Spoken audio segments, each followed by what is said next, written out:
Hey guys, तो आज मैं आप लोगों के लिए बहुत ही यूज़फुल सा एक वीडियो लेकर आई हूँ जो आपके इससे टिप्स और ट्रिक्स शेयर किए हैं इस वीडियो में, जो कि आपके विंटर्स में बहुत ज़्यादा काम आने वाले हैं, जो कि आपके किचन के हर काम को बहुत ही ज़्यादा आसान बना देंगे। तो क्या है, किस तरीके से टिप्स हैं, उसके लिए आपको वीडियो को पूरा देखना होगा। सो प्लीज़ वीडियो को पूरा देखिएगा, स्किप मत कीजिएगा। वीडियो पसंद आए तो हमेशा की तरह वीडियो को एक लाइक और चैनल को सब्सक्राइब कर लीजिएगा और बेल आइकन को हिट करना बिल्कुल मत भूलिए, जिससे कि मेरी नोटिफिकेशन आपको टाइम टू टाइम मिलते रहे और आप मेरी वीडियोस को ऐसे ही एंजॉय कर पाएँ।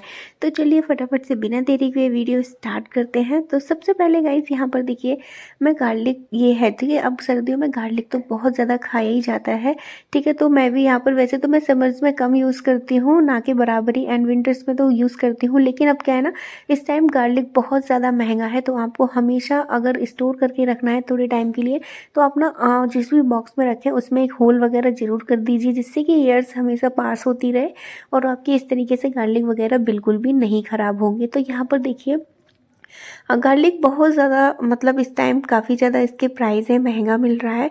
तो यहाँ पर ना मैं छोटे-छोटे से गार्लिक लाई हूँ, बिकॉज़ छोटा गार्लिक एक तो थोड़ा-सा सस्ता मिल रहा था, बड़े भी थे, लेकिन छोटे गार्लिक लेते आओ, लेकिन इनमें ना पील करने की बहुत ज़्यादा दिक्कत होती है। तो आप ना एक इसको पील करने की ट्रिक्स बता रही हूँ आपको। हथेली से इस तरीके से मारना है और थोड़ा-सा मसलना है, ठीक है। अब किसी-किसी की स्किन बहुत ज़्यादा सेंसिटिव होती है, तो अगर आप थोड़ा-सा हथेली से करने के बाद किसी भी जार वगैरह से इसको उसके तले से इस तरीके से दबा दीजिए, और उसके बाद इसके सारे जो एक्स्ट्रा मतलब पार्ट होते हैं ना, वो टूट जाएंगे, खुल जाएंगे। उसके बाद आप उसी बॉटल वगैरह में डालकर, और सबसे पहले तो मैं यहाँ पर थोड़ी सी क्लीनिंग कर देती हूँ, इसके जो भी पील वगैरह निकल के आए हैं इनको क्लीन कर देती हूँ।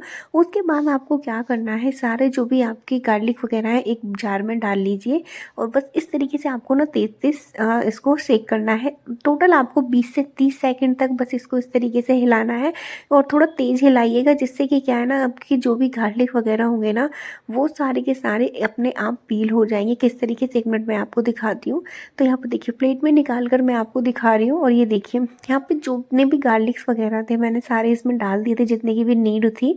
और इस तरीके से आपको हल्का सा हाथ से मसलना है, और ये देखिए कुछ तो गार्लिक अपने आप पूरी तरीके से पील हो जाएंगे, और कुछ ना इस तरीके से टूट से जाएंगे, जिसको आप बहुत ईजी तरीके से पील कर पाएंगे। बस आपको हल्का सा स्ट्रोक लगाना है, बट मेक श्योर कि आप ना एक कोई भी कांच का जार लें, बिकॉज कांच के जार का जो तला होता है ना, वो काफ़ी ज़्यादा मजबूत और थिक होता है, तो वो ज़्यादा अच्छे से वर्क करता है। इसलिए मेक श्योर कि आप कांच का ही जार यूज़ करें। और यहाँ पर देखिए कितने इजी तरीके से गार्लिक पील हो रहा है। सारे गार्लिक कुछ ना कुछ टूट फूट गए हैं, तो यहाँ से बीच से कट गए, तो हल्के हल्के हाथ से ही इस तरीके से पील हो रहे हैं, और कुछ तो पूरी तरीके से ही पील हो गए थे। तो आप इस ट्रिक से भी अपने गार्लिक वगैरह को बहुत ईजी तरीके से छील सकते हैं, क्योंकि हम अक्सर गार्लिक को छीलने, पीसने, काटने में बहुत ज़्यादा टाइम लगता है, और ख़ासकर छोटा वाला गार्लिक होता है तो बहुत ही ज़्यादा टाइम लगता है। तो आप इस ट्रिक को फॉलो करके अपने गार्लिक को पील कर सकते हैं बहुत ही आसान तरीके से। और अगर आपको, जैसे कि गार्लिक हमेशा क्या है ना कि ज़्यादा टाइम लेता है, तो हमें इसकी प्रिपरेशन पहले से ही करनी होती है, तो आप पहले से ही पील करके रख सकते हैं। लेकिन क्या है कि ख़राब ना हो, स्मेल ना हो, तो आप इसको ना कांच के जार में ही रखिएगा, ठीक है। कोई भी कांच की शीशी वगैरह खाली हो जाए, आप उसको रख लीजिए। और यहाँ पर देखिए, अब नेक्स्ट है गाइस, यहाँ पर अचार को लेके। अचार ना ऐसी चीज़ होती है जो जितनी ज़्यादा पुरानी होती है उतना ही ज़्यादा टेस्टी होता है, लेकिन इसको ख़राब होने का डर भी बना रहता है, ठीक है। चलो विंटर्स में इतना नहीं होता, बट समर्स में बहुत ज़्यादा होता है। तो इसमें ना आपका अचार ख़राब ना हो और लॉन्ग टाइम तक अच्छे से बना रहे, उसके लिए क्या कीजिए, इसमें पिसी हुई चुटकी भर हींग डाल दीजिए, ठीक है। तो यहाँ पर ना जो मैं हींग ट्राई कर रही हूँ, वो थर्ड टाइम ट्राई कर रही हूँ, क्योंकि ये जार ना पूरे पूरे भरे हुए थे। तो जब पूरे भरे थे तब भी मैंने ऊपर से डाल दी थी, हल्का सा सेक कर दिया था, नीचे तक नहीं पहुँच पाया होगा। फिर जब आधा खाली हुआ, फिर मैंने इसको हींग डाल दिया था, एंड देन ये फिर से खाली हो गया है थोड़ा सा, तो फिर से मैंने हींग डाल के इनको शेक कर दिया। और शेक करना बहुत ज़्यादा ज़रूरी होता है, और इनको ना आप जस्ट सामने ही रखा कीजिए, जिससे कि आपको याद आ जाए कि हाँ, अचार को हिलाना भी है, क्योंकि अचार को थोड़ा सा शेक करना बहुत ज़्यादा ज़रूरी होता है, अदरवाइज़ वो ख़राब होने के चांसेस होते हैं। नेक्स्ट टिप्स है गाइस, यहाँ पर लेमन को लेके, ठीक है। अक्सर क्या होता है ना कि हम लोग लेमन को इसी तरीके से रख देते हैं, ठीक है। तो क्या ना, बहुत जल्दी ये सूख जाता है, कड़क हो जाता है, फिर इसमें जूस बिल्कुल भी नहीं निकल पाता है। तो ऐसे में आपको लेमन को कभी भी इस तरीके से खुला नहीं रखना चाहिए, चाहे बॉक्स में रखें, चाहे फ्रिज में रखें, कहीं पर भी रखें। तो आप क्या कीजिए, एक कोई भी पेपर ले लीजिए या न्यूज़पेपर ले लीजिए, कुछ भी, और इस तरीके से आपको उसमें लपेट कर रखना है। पूरा तरीके से आपको इसको अच्छे से कवर कर दीजिए, ठीक है। आप कुछ कुछ भी ले सकते हैं, न्यूज़पेपर का यूज़ भी कर सकते हैं। तो यहाँ पर जितने भी लेमन हो आप उनको इस तरीके से अगर आप लपेट के रखेंगे, वैसे तो क्या है ना कि जो एब्जॉर्बेशन ज़्यादा होता है तो ये बहुत अच्छे से रखता है आपकी चीज़ों को, चाहे वो आलू हो, प्याज हो, किसी में भी आप न्यूज़पेपर डाल के रखिए, आपकी सब्जियाँ लॉन्ग टाइम तक चलेंगी, बिल्कुल भी ख़राब नहीं होंगी। गाइस कई बार मिस्टेक करते हैं कि डायरेक्टली हम लेमन को कट करते हैं तो अपने फ्लोर पे या फिर सेल्फ पे ही कट कर लेते हैं, तो क्या है ना इसके स्टेन पड़ जाते हैं वाइट वाइट से, जो कि बहुत टाइम में रिमूव हो पाते हैं। तो आप कोई भी प्लेटर रख लीजिए कार्डबोर्ड का या प्लास्टिक का, उस पे कट कीजिएगा, ठीक है।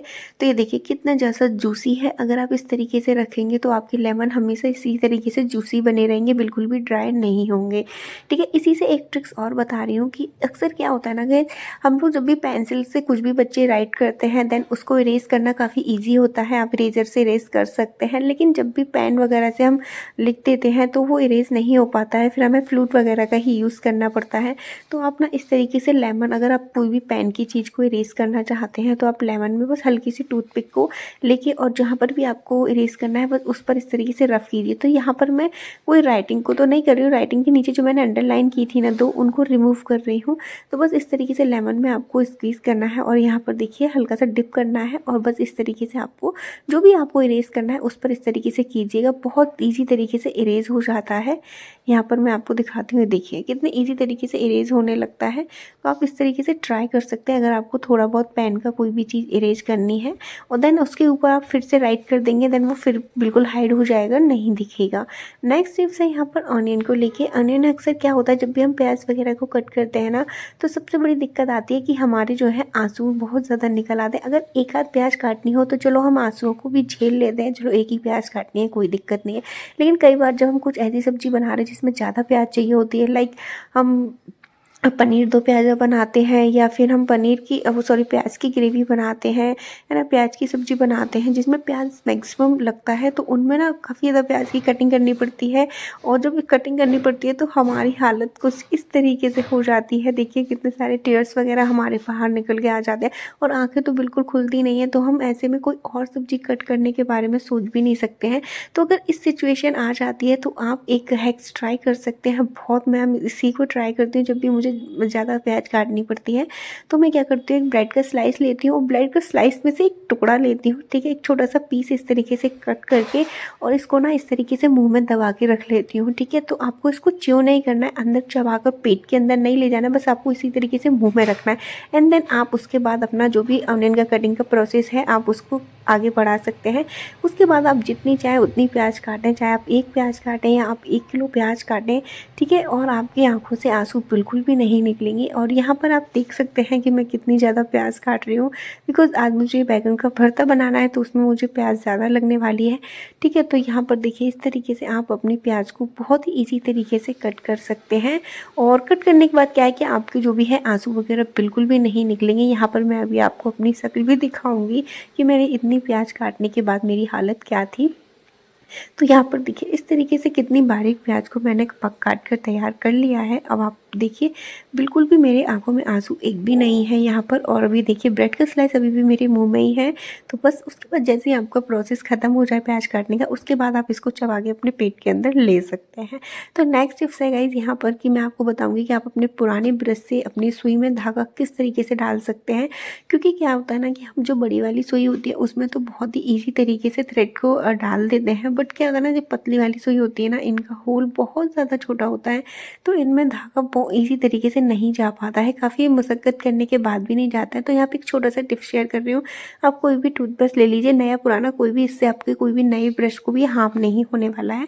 बस इस तरीके से आपको ना ऊपर रखना है, जस्ट ना जो हमारे ब्रशेस के सेल्स है ना उनके ऊपर रखना है इस तरीके से, और बस इस तरीके से सुई को उसमें डालना है। एक बार फिर से देखिए इस तरीके से ऊपर रखा, आपको कहाँ डालना है, जहाँ पर धागा है ना उसी के ब्रश सेल्स में आपको इस तरीके से धागे को डालना है, ठीक है। एक बार फिर से दिखाती हूँ, ये देखिए यहाँ रखा, अब ये वाला ब्रश सेल्स ऊपर है तो मैं इसी के ऊपर जस्ट इसको प्रेस करूँगी इस तरीके से, और ये देखिए है ना। ये देखिए और धीरे-धीरे करके आपको उठाना है और ये धागा बहुत ही ईज़ी तरीके से उसमें चला जाएगा। बट ब्लड सेल्स इसके अंदर जाना ज़रूर चाहिए, अदरवाइज़ आपका धागा नहीं जाएगा। तो बस इस तरीके से आप इसको कर सकते हैं। तो गाइज़ ये थे मेरे आज के कुछ tips and tricks. I hope कि आप लोगों को पसंद आए हो। पसंद आया हो तो प्लीज़ वीडियो को लाइक कर दीजिएगा और चैनल को सब्सक्राइब कर लीजिएगा। वीडियो पसंद आए तो प्लीज़ वीडियो को लाइक, चैनल को सब्सक्राइब और बेल आइकन को हिट करना बिल्कुल मत भूलिए। फिर मिलेंगे नेक्स्ट वीडियो में, तब तक के लिए बाय बाय।